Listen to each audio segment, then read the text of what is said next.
Got right, Ole Miss ready Saturday to night, begin. SEC Coach Muschamp, Network, Coach, 7:30 kick. make an opening Thing that statement, jumps and out we'll at you open once up you for watch the questions. tape is just overall team speed. They've got a lot of the skill position players are really good. Matt Corral's playing really good football, completing over 70% of his passes, and a lot of vertical passing game.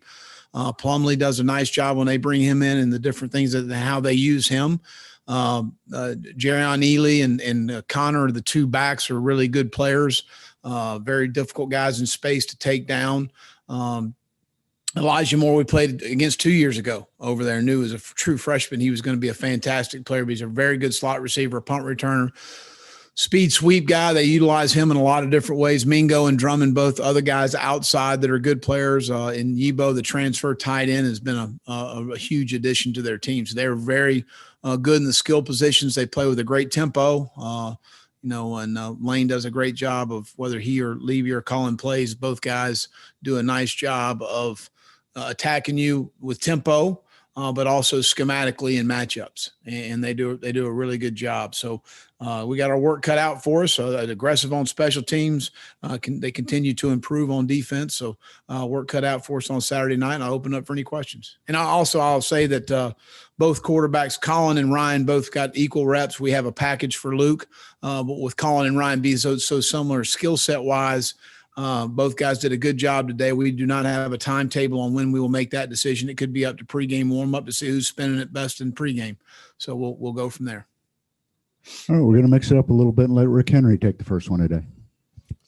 All right, thank you, Steve. Hey, Will, Nick Muse told us that he would take a bullet for you.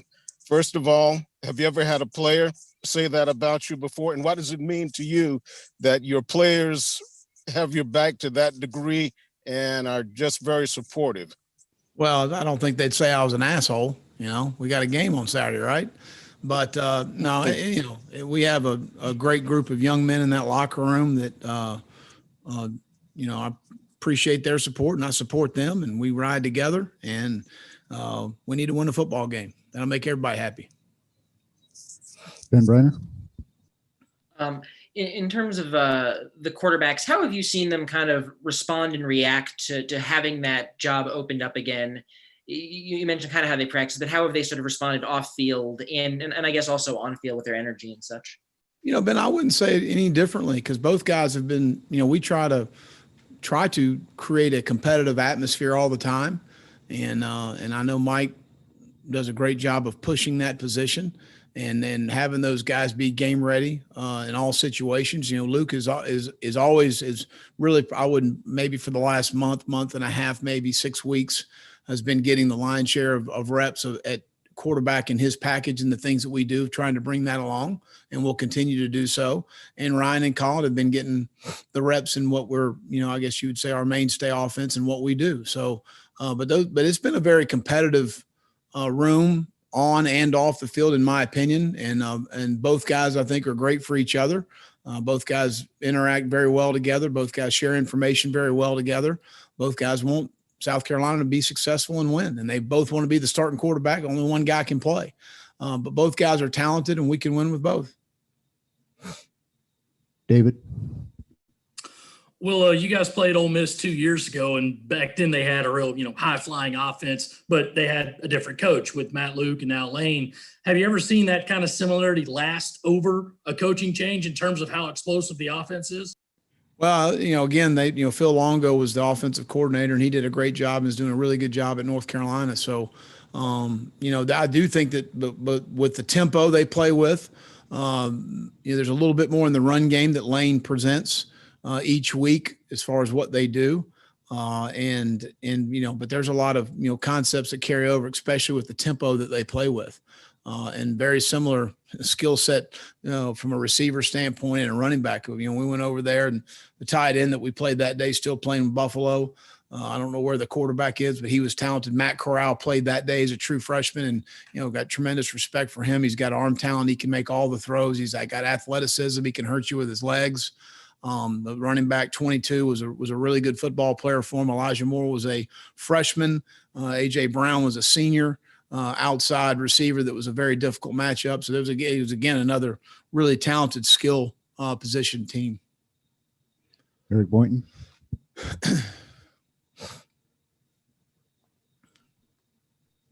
Eric? When you hear boos at your home stadium, and obviously there's a lot of criticism out there right now, does it help kind of create kind of an us against the world mentality around the program, both in the locker room, at practice, that kind of thing, to change the tenor of your preparation at all?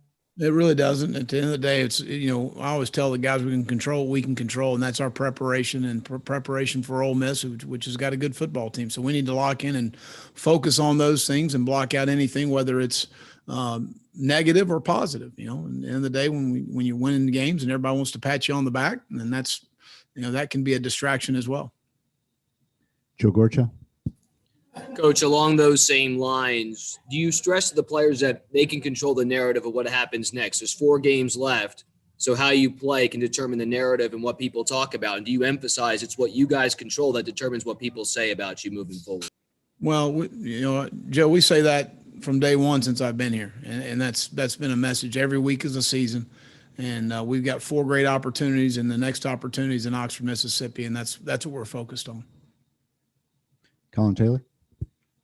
Yeah, well, 2 questions for you. I guess as the week continues, will you change reps, whittle down reps if you kind of have an idea of who's going to start before Saturday? I don't think we want to make that decision until at least after Friday's walkthrough. And I guess you've talked a bunch this year about the quarterback that's going to give you the best chance to win is going to play. I guess, how do you quantify that in practice? What all goes into evaluating that? Well, decision-making at the line of scrimmage in the run game, decision-making at the line of scrimmage in protections, decision-making at the line of scrimmage of redirecting the protection, changing the play, whatever the game plan presents itself, completion percentage, being accurate with the football. We'll have a 3rd down period tomorrow, which will be critical for both guys. We'll have a 1-minute period tomorrow or Thursday. We haven't decided yet. That'll be critical for them, how they manage all of the things I talked about earlier in scout periods, crossover periods, and good on good periods. So every play is graded. I mean, we do that, but that's not just now, Colin. That's been every day since we've been going and trying to create competition. And it's not just the quarterback position. We chart production on defense. We grade, every day has a grade of offensive line wise, running back wise, whatever the case may be. But those are the things at the quarterback position we're looking at. And, we'll continue to evaluate that and grade those guys. Kyle Thomas. Coach, after the Auburn game, we were 2-2. And since then we've had a 2-game losing streak. What are you doing as a coach, and what is your staff doing to make sure that doesn't turn into a 3-game losing streak? Well, I mean, we're preparing our football team like we would normally do, and like we did against Vanderbilt, and like we did against Auburn, and obviously the other teams. And we got to play better and coach better on Saturday night. Mike Yuba. Well, I'm sure people from the outside, they look at it and it's easy to just look at Colin Hill and just be able to blame him. But when you look at the big picture, of course, it's, the drops, there's some other things going on. Why now? Why look at the decision to make a change now? I try to think back to your first year when you decided to make a change at quarterback when Perry Orth. And so why now in terms of just what you've been seeing and maybe not a little bit earlier in the year? Well, I think that we'd been pretty productive earlier in the year. I didn't think we had more than 150 yards earlier in the year in a ball game. And I think we lacked a spark on Saturday to get things going. And sometimes the change up is at that position. That position can affect more people than any other position on the offensive side of the ball. With the way we're structured offensively, I agree with you. It's not all in that position. We need to play better around that position. We need to have more people step up at the wideout position outside of Shi Smith. We need to continue to take advantage of the tight end position. We need to run the ball better. And there's a lot of things, but we need a spark on offense. That, we averaged 8 yards a play against LSU. We've done some really good things offensively and moving the ball. But we needed a spark, and moving forward, competition hopefully provides that spark. Chandler Mack. Hey, Coach. Yeah, kind of touching on what you talked about in the last question. You guys have been outscored 100-27 your past 2 games, and it seemed like you guys had a great flow to your games, even in the Vanderbilt game, and then the Auburn game. You guys had a great flow to the game. And even in the games that you guys lost against Florida and Tennessee, can you just talk me about what are some of the things you feel the team needs to get back to in order to win? Is it just the quarterback play, or is it run the ball more? Can you talk to us about that? In all three phases. You give up 14 points on the road in Baton Rouge when your defense isn't on the field. Your defense doesn't force a punt. It has struggles to stop the run, force them to, we're not very good on 1st and 10, so that creates issues for you on 3rd down defensively.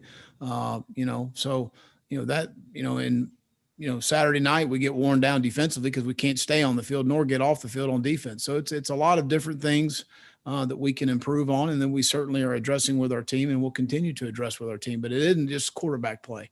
We got a lot more issues other than that in the last 2 ball games. Ben Brenner. Will, this week, have you had any conversations with Coach Tanner about just kind of where things stand in the state of the program? Coach Tanner and I talk all the time about where we are and what we need to do to be successful, and everything's been very positive. What kind of message did he have for you this week? Just been very supportive like he's been for the previous 4 years. John Whittle.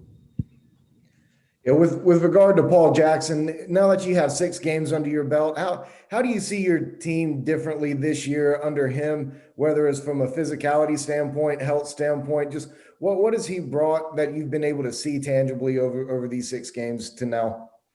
Well, I think that as much as anything, John, the guys embracing the weight room, the mentality of when our guys lift, our non-travel guys and guys that aren't playing a lot of snaps, maybe a guy's traveling, but he's not necessarily playing a lot of snaps. Those guys are getting 3 good lifts in at least during the week. And then the guys that are playing a lot are getting 2 good lifts in a week. And the embrace that they have going in the weight room from that standpoint, I don't even want to bring it up, but we've had less soft tissue issues, knock on wood, than we've had in the last 2 seasons, obviously.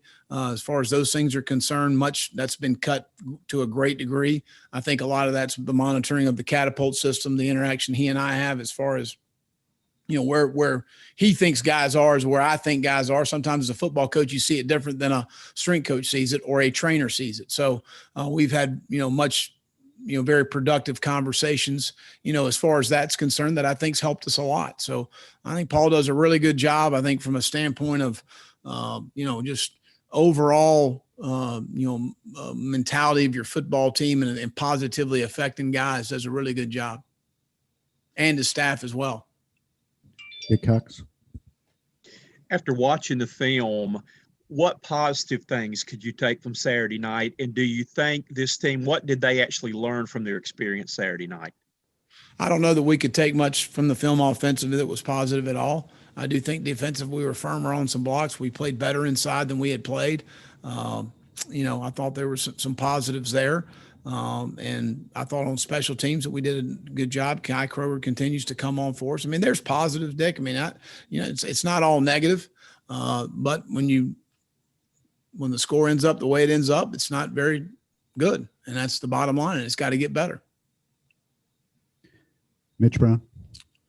And I would say, Dick, I'd add to that. I mean, we've kind of moved on, and we have a 24-hour rule around here, and we rehashed all of that technically on Sunday, and we've moved on to Ole Miss. So a lot of it's not fresh in my mind moving forward, other than the things that I know that we've got to get better.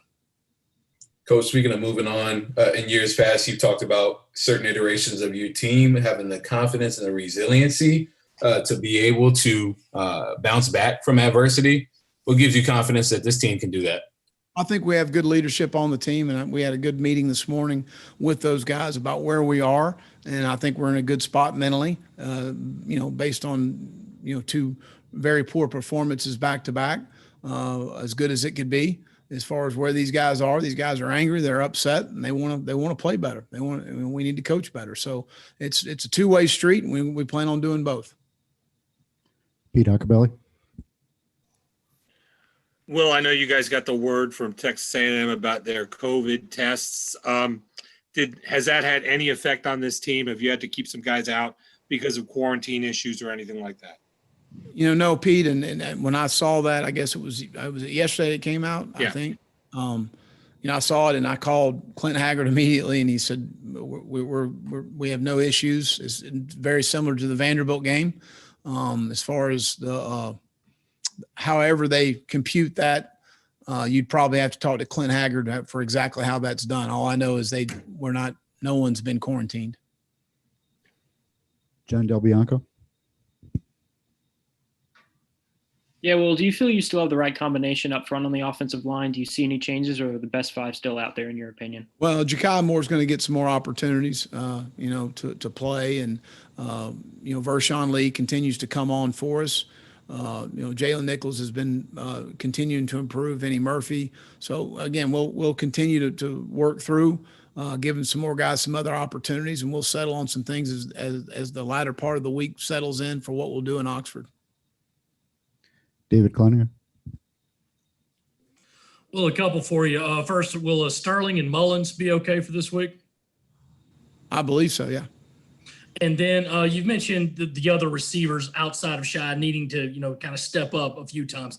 What has been the biggest reason why no one really has through 6 games? I think we've given some guys opportunities, and whether it's drop passes or not run, the route the precise way, whether, those things are all issues, so we got to catch the ball, number one. Number two, when your number's called, let's make sure you're precise in what you're doing route wise, and those sort of things are concerned, because that obviously throws off timing for the quarterback in the play. So I think those things are all encompassing, and those are the two main issues that we've got. Just be more dependable in what we're doing. Phil Kornblut. Yeah. Hey, Will, you went through a difficult finish during your time at Florida. What do you take from that can help you here at South Carolina as you try to work your way through what you're going through? Win games. Chandler Mack.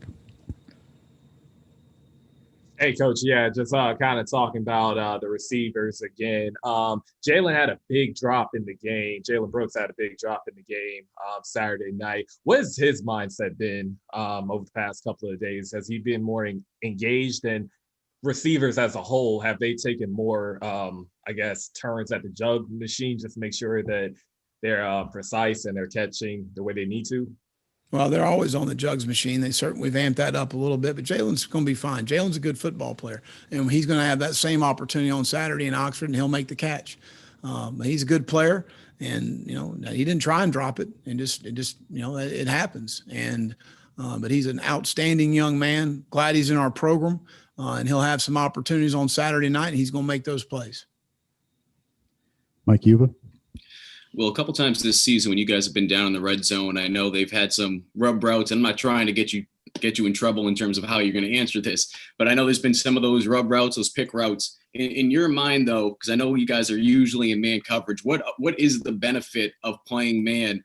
And I'm sure that changes week to week and even sometimes play to play in the red zone. But what is the benefit, though, of playing man that keeps creating these situations, unfortunately? Well, another thing, and I would go back to Dick's question, is, we had 3 opportunities in the first half to make stops in the red zone and make them kick field goals in all critical third down situations when we don't convert.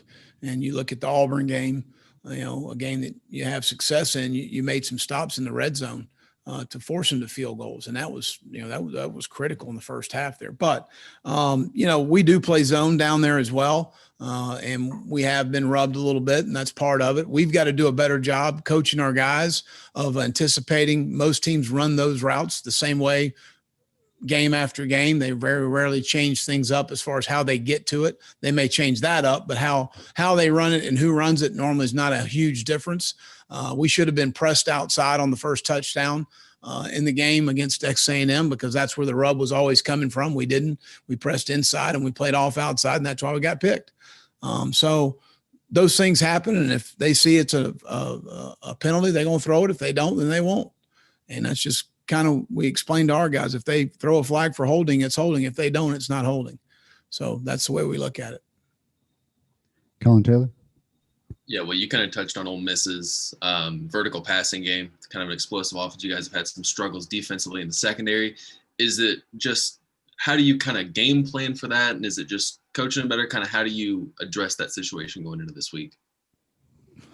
Well, I think as much as anything, the vertical balls, we got to keep guys cut off down the field, whether we're in a quarters concept or whether we're in a middle field man or zone concept or whatever the case may be. Switch up coverages a little bit more to maybe give him a different look. You can affect the quarterback not only by rushing the passer, but changing the look for him for something he may expect and do something different, which we do a lot. We need to do in this ball game as well. So I think that those are all things that we can do to help ourselves and continuing to mix man and zone and pattern match.